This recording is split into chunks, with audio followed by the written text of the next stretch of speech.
Hello दोस्तों, स्वागत है हमारा चलो मैथजी में। तो कैसे हैं आप सब लोग? उम्मीद करता हूँ आप लोग अच्छे होंगे।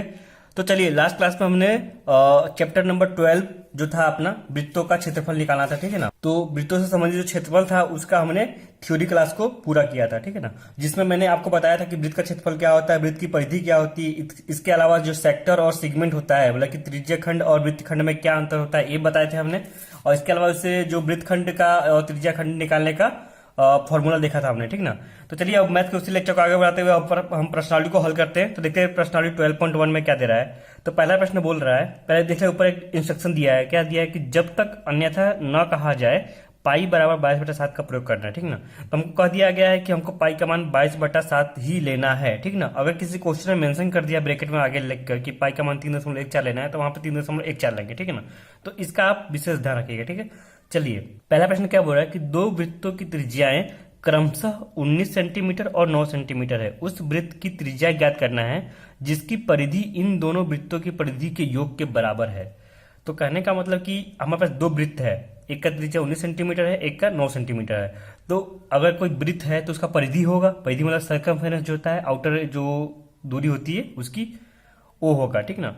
तो दोनों का दूरी का जो परिधि है, उन दोनों का जोड़ने पे जो एक दूरी आएगा उससे एक वृत्त बनेगा, ठीक ना। तो उस वृत्त का हमें त्रिज्या निकालना है, ठीक है। तो ये आपको क्वेश्चन समझ में आ गया है। चलिए इसको हल करते हैं अब। तो मान लेते हैं कि जो पहला वृत्त है उसका त्रिज्या R1 मान लेते हैं, ठीक ना। तो R1 कितना दे रखा है? 19 सेंटीमीटर दे रखा है। उसी तरह से जो दूसरा वृत्त है उसको हम उसकी त्रिज्या को R2 मान लेते हैं। तो R2 हमको 9 सेंटीमीटर दे रखा है, ठीक ना।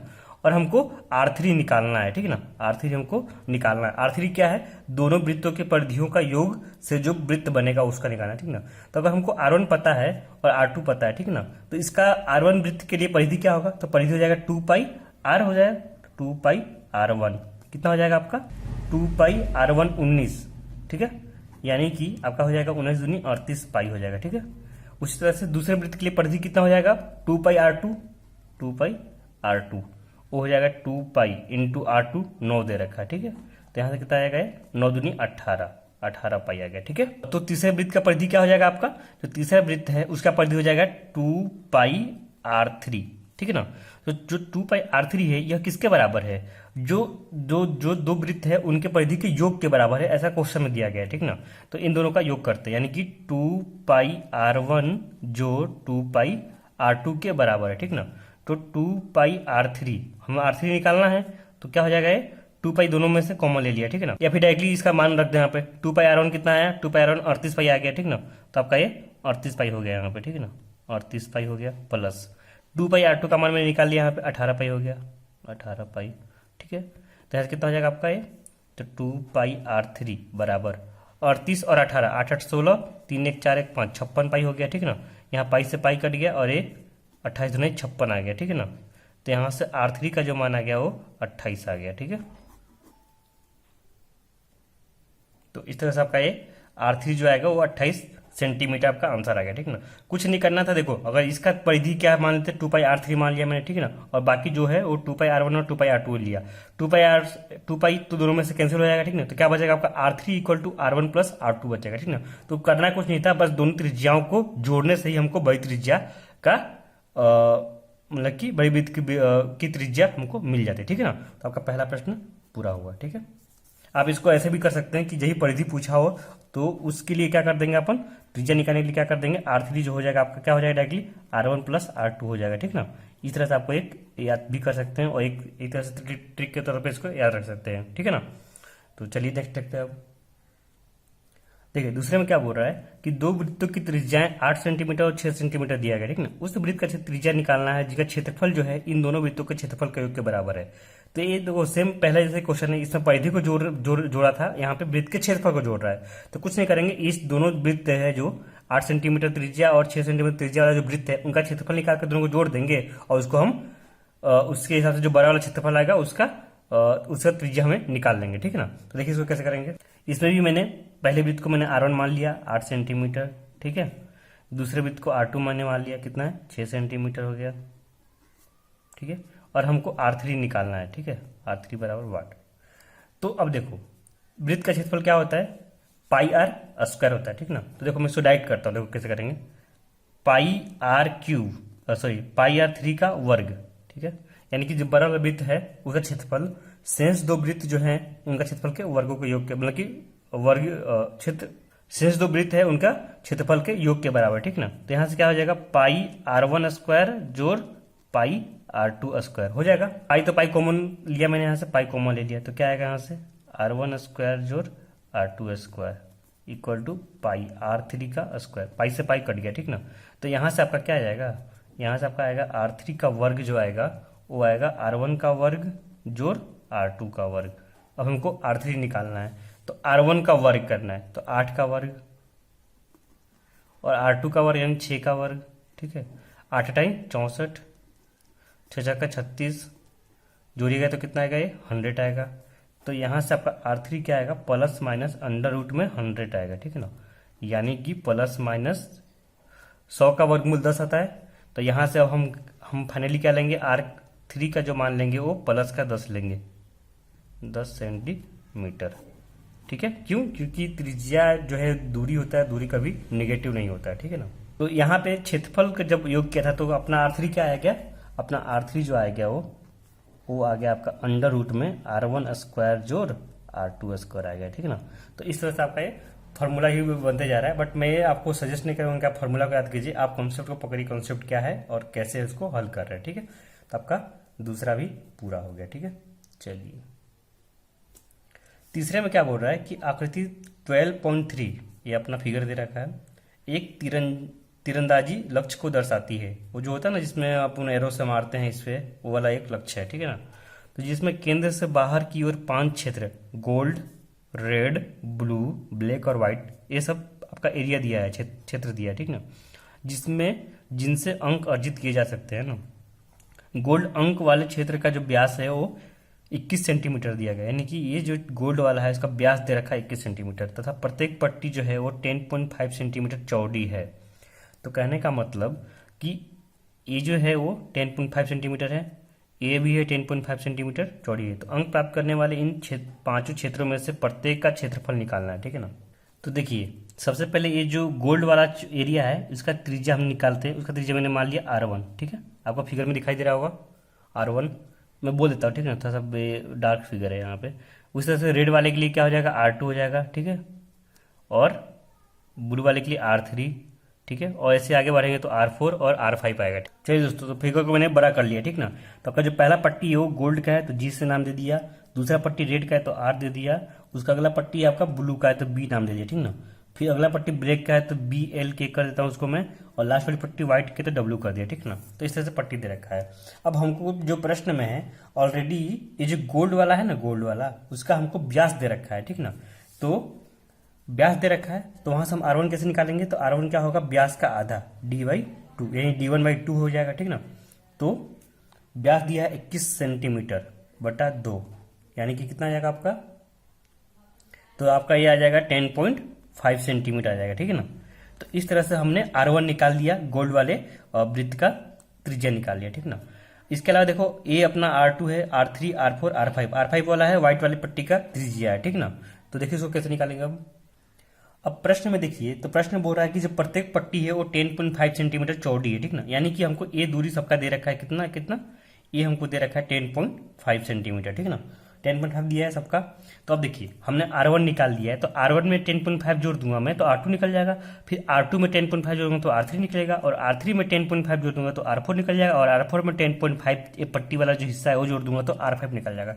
तो उसी तरह से हम सबको निकाल लेते हैं। तो देखो r2 निकलेगा, क्या करेंगे, r1 त्रिज्या में 10.5 को ऐड कर देंगे, ठीक है ना। क्यों, क्योंकि 10.5 क्या पट्टी की, हर एक पट्टी की जो चौड़ाई है वो 10.5 सेंटीमीटर दे रखा है।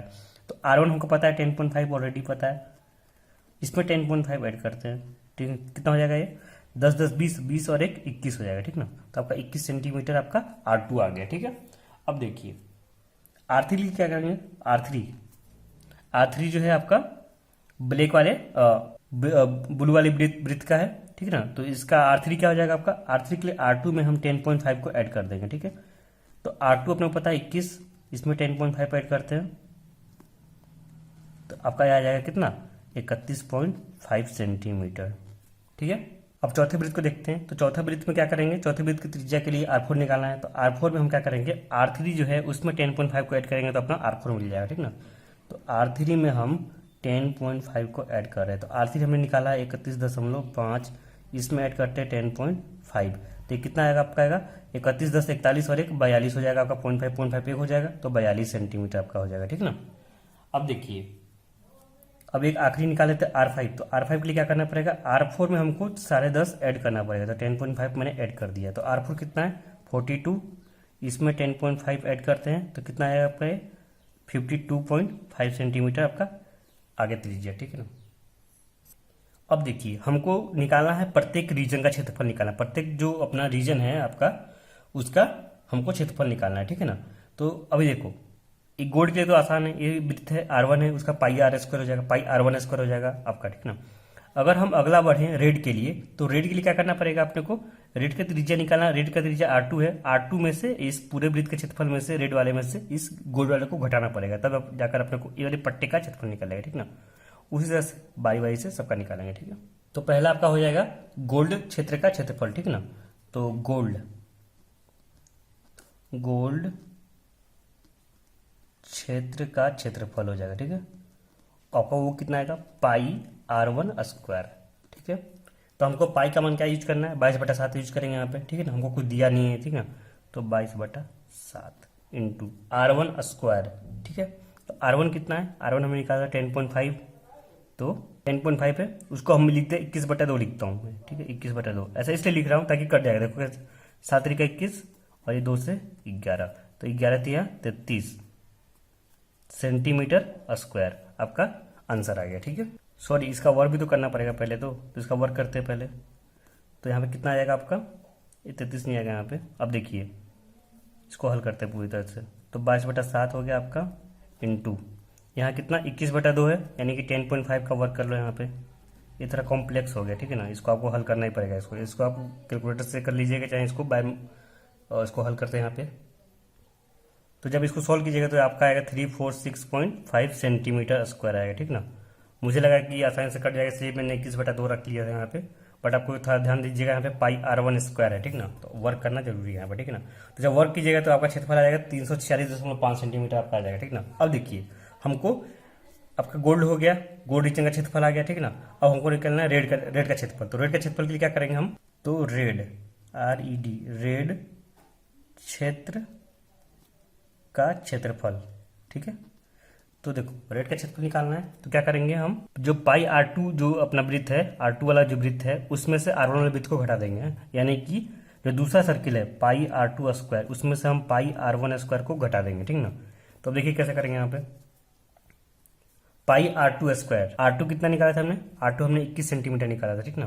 तो 21 का वर्ग माइनस पाई R1 निकाला था 10.5 का वर्ग। इसको हल करते हैं तो क्या आएगा? पाई 21 का वर्ग कितना होता है? वो होता है 441, तो 441 माइनस का पाई इंटू ये 10.5 का वर्ग कितना आएगा आपका? ये आपका आएगा 110.25 आएगा, ठीक ना। अब देखिए 110.25 है, इधर 441 है, तो 441 पाई में से 110.25 बचेगा, कितना बचेगा आपका? वो बचेगा 330.75 पाई बचेगा, ठीक है। अब हम 22 पाई का मान रख देते हैं यहाँ पे, ठीक है ना। तो क्या आएगा आपका? 330.75। पाई का मान हमको 22/7 यूज करना है, ठीक ना। इसको जब गुना कीजिएगा तो आपका आएगा 1039.5, चूंकि ये एरिया है तो सेंटीमीटर स्क्वायर हो जाएगा, ठीक है ना। तो इस तरह से आपने रेड रीजन का क्षेत्रफल निकाल लिया, ठीक है। तो ये अपना रेड का क्षेत्रफल आ गया, ठीक ना। अब हम अगला ब्लू रीजन का निकालते हैं, ठीक ना। तो ब्लू रीजन का क्षेत्रफल क्या हो जाएगा? ब्लू क्षेत्र का क्षेत्रफल हो जाएगा, ठीक ना। तो वो क्या हो जाएगा आपका?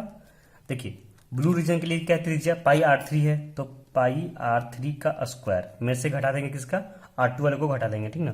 जो दूसरा वृत्त है उसको घटा देंगे, तो पाई R2 का स्क्वायर, तो पाई R3 कितना हमें? R3 निकाला था 31.5 का वर्ग में से पाई R2 हमें निकाला था 21, तो 21 का वर्ग, ठीक है। तो इसको भी आप हल कर लीजिए। हल करने पे आपको आएगा 1732.5 सेंटीमीटर स्क्वायर, ठीक है। तो इस तरह से आपको स्टेप बाय स्टेप आपको करना रहेगा, ठीक ना। तो जैसे ब्लू का निकल गया, अब हम ब्लैक के लिए क्या करेंगे कि R4 जो चौथा वृत्त है उसमें से तीसरे वृत्त के क्षेत्रफल को घटा देंगे, ठीक ना।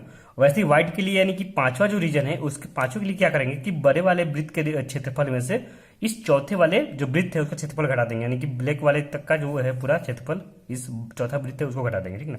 तो स्टेप बाय स्टेप आप इसको कर लीजिए, ठीक ना। तो मैं आपको ये हिंट दे दिया और आधा लोगों को बता दिया हूँ इसमें, तो आप इसको घर पे कर लीजिए, ठीक है। चलिए हम नेक्स्ट क्वेश्चन को देखते हैं। तो चौथे में क्या बोल रहा है कि किसी कार के प्रत्येक पहिए का व्यास 80 सेंटीमीटर है, ठीक है, 80 सेंटीमीटर व्यास दिया है, ठीक है ना। यदि यह कार 66 किलोमीटर प्रति घंटे की चाल से चल रही है तो हमको कार का चाल ही पता चल चुका है कि 66 किलोमीटर प्रति घंटा, यानी कि एक घंटे में 66 किलोमीटर की दूरी तय कर रही है, ठीक है ना। ये होता है चाल। तो 10 मिनट में प्रत्येक पहिया कितना चक्कर लगाएगी वो हमको निकालना है, ठीक है ना। तो चलिए चौथे में हमको जो जो दिया है उसको लिख लेते हैं। तो हमको दिया है पहिए का व्यास दिया, ठीक ना। तो हमको व्यास पता है, यानी कि डी पता है कितना, 80 सेंटीमीटर।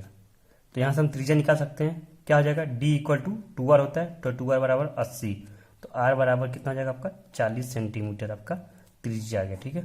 तो ये आपका पहिए की त्रिज्या आपको पता चल गया, ठीक है ना। अब देखिए यदि कार का स्पीड दिया है, स्पीड चाल, तो चाल दिया कितना गया है 66 किलोमीटर पर आवर दिया है, ठीक ना। तो अब इसको हम किलोमीटर प्रति घंटा को बदल देते हैं एक बार सेंटीमीटर और इसमें मिनट में, ठीक है ना। इससे क्या होगा, क्योंकि हमको टाइम मिनट में दिया गया है और अपना जो व्यास है यहाँ पे वो सेंटीमीटर में दिया है, ठीक ना। तो इसको हम चेंज करते हैं पहले। तो क्या करेंगे, देखो 66, 1 किलोमीटर में कितना होता है, 1000 मीटर होता है, ठीक है ना। तो 1 किलोमीटर में होता है 1000 मीटर, ठीक है ना। और 1 मीटर में 100 सेंटीमीटर होता है, तो 100 सेंटीमीटर लिया। तो ये आपका आ गया सेंटीमीटर में, ठीक है ना। ऊपर सेंटीमीटर में हो गया, नीचे घंटा है तो घंटे में डालना है मिनट में, तो 1 घंटे में 60 मिनट होता है, ठीक है ना। तो 60 मिनट मतलब कि 1 घंटा हो गया, ठीक है ना। तो ये आपका आ गया मिनट में, ठीक है। तो इसको अब देखते कितना रहा है, 0 से 0 कट गया, ये कटेगा आपका 11 से, ठीक है। तो कितना हो जाएगा आपका, और 3 0 हो गया, ठीक है ना। आपका आ गया सेंटीमीटर पर मिनट, यानी 1 मिनट में आपका जो पहिया है वो 1,10,000 सेंटीमीटर चल रहा है, ठीक है। तो अब देखिए आपका जो पहिया है, एक पहिया 1 मिनट में 1,10,000 सेंटीमीटर चल रहा है, ठीक ना। तो 10 मिनट में कितना चलेगा, तो देखो यहाँ पे लगाते हैं यूनिटी मीटर, चूंकि 1 मिनट में पहिया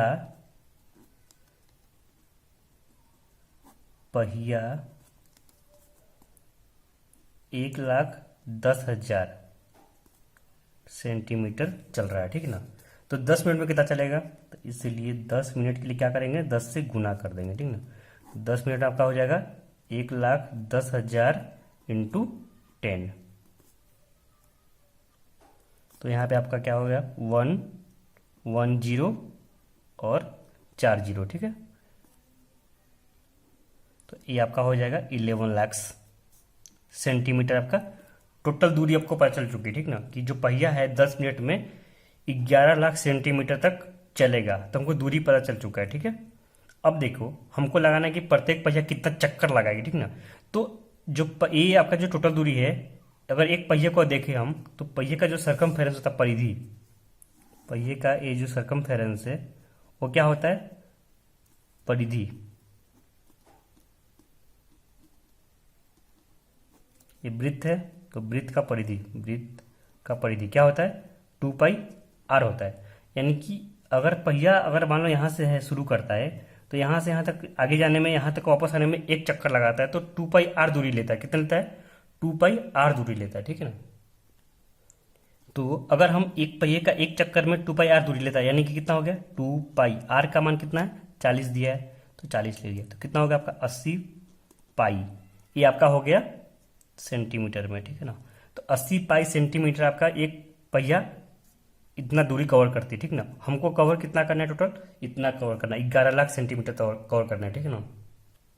तो कुछ नहीं करेंगे, हमको टोटल दूरी पता है, और एक पहिया को 1 चक्कर लेने में 80 पाई लगता है, तो इसको इससे भाग दे देंगे यहाँ से हम, तो अपने को टोटल चक्कर निकल जाएगा, ठीक ना, कि कितने चक्कर में ये पहिया 11 लाख सेंटीमीटर दूरी कवर करेगी, ठीक ना। तो आपको चक्कर की संख्या कितनी हो जाएगी, पहिया के चक्कर की संख्या, ठीक है, उसको मैंने n मान लिया, ठीक ना। तो क्या हो जाएगा आपका, ये हो जाएगा कुल दूरी बटा वृत्त के परिधि, ठीक ना, वृत्त या पहिए का परिधि बोलो आप। तो ये आपको ध्यान रखना है हमेशा, कभी भी पहिए का चक्कर निकालना हो तो क्या करेंगे, टोटल जो दूरी निकालेंगे पहले कि गाड़ी की चाल के हिसाब से कितना दूरी आ रहा है, ठीक है ना, कितने 10 मिनट में यहाँ पे कितना दूरी तय किया, तो कुल दूरी पता चल गया 11 लाख, ठीक है। अब वृत्त का परिधि हमने निकाला 80 पाई। यहाँ पे पाई का मान रख देते हैं, पाई का मान कितना लेना अपने को, कुछ नहीं दिया है तो 22/7 लेंगे, ठीक है। तो 80 यहाँ पे 22/7 लिया, ठीक है। देखो इसको हल कैसे करेंगे, 11 लाख तो रहेगा ही 80, देखो 22/7 है, इसको उलट के गुना करेंगे तो ऊपर 7 आएगा, नीचे 22 आ जाएगा, ठीक है। काटते हैं इसको अब, तो 11 दूना 22, आपका 1 जीरो से 1 जीरो भी कट गया, ठीक ना। तो यहाँ पे कितना बचा ऊपर आपका 10,000 बचा, ठीक ना, 10,000 × 7/16, ठीक ना। तो आपका हो जाएगा कितना 7 × 10,000/16, ठीक ना। इसको काटिएगा तो आपका आएगा कितना 4375, ठीक है।